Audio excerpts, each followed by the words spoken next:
समय हुआ करता था जब पंछी आसमान में उड़ा करते थे और घोंसलों में भी रहा करते थे। मगरमच्छ पानी में भी तैरा करते थे और जमीन में भी चला करते थे। और बेचारी डेविड भूतनी जो कि एक शराब से एक पेड़ में लगभग 1000 सालों से कैद थी और वह चाहकर भी बाहर नहीं आ सकती थी, क्योंकि कुछ समय पहले उसे एक साधु ने शराप दिया था, तेरी आत्मा इस पेड़ में जब तक कैद रहेंगी तब तक कोई सच्चा और अच्छा इंसान आके तेरे फल ना खा ले।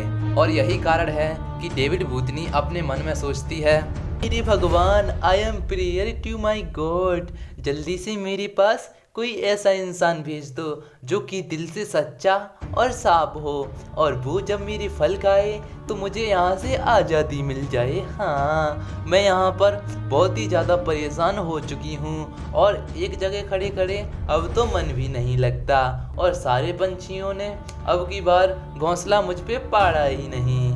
ऐसा नहीं था कि वहाँ पर कोई इंसान करता नहीं था, कई बार बहुत सारे इंसान वहाँ से निकलते भी थे, लेकिन कोई भी इंसान फल को नहीं खाता था। अगर एक आध इंसान फल को खा भी लेता था तो उससे डेविड भूतनी आज़ाद नहीं हुई थी, क्योंकि वह इंसान अपने मन में काफ़ी ज़्यादा बुरे विचार लेकर घूमते थे और वो कोई नेक इंसान नहीं थे।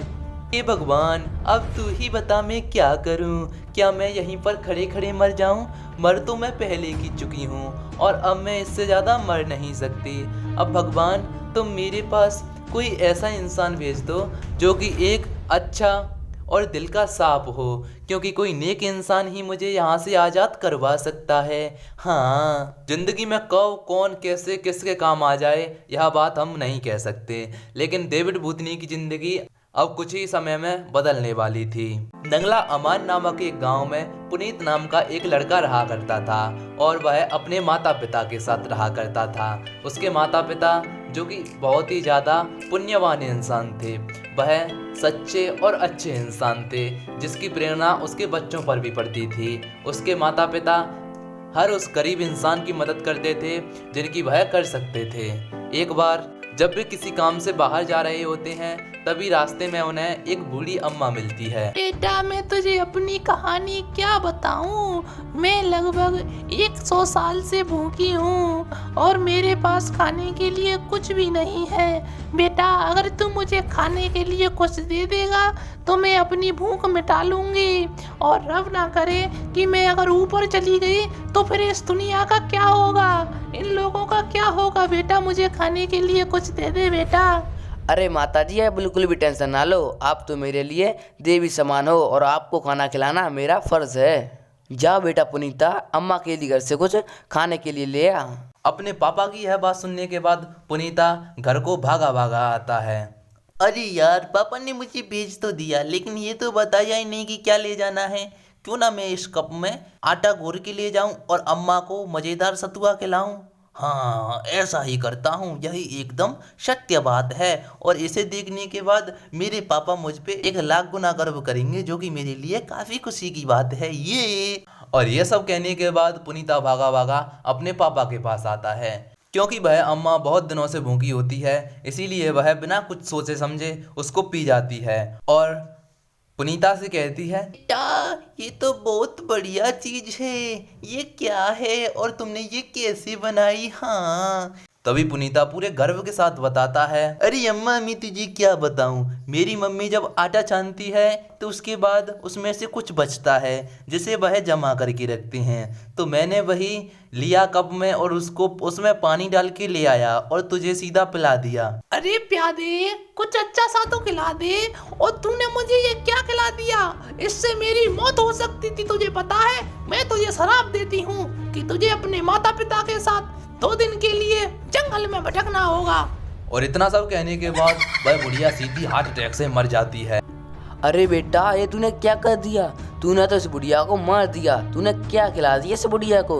लगता है अगर कोई हमें देख लेगा तो हमें पुलिस केस हो जाएगा, इसलिए जल्दी से इस बुढ़िया को दफना दे। हाँ जी हाँ, आप एकदम सही कहती हैं। अगर हमें पुलिस केस हो गया तो पुलिस हमें पकड़ के ले जाएगी और हमें इतनी मार मारेगी कि हम पूरी जिंदगी खड़े नहीं हो पाएंगे और हम भी राजू के बेटे सरयू की तरह पूरी जिंदगी के लिए बैठ जाएंगे।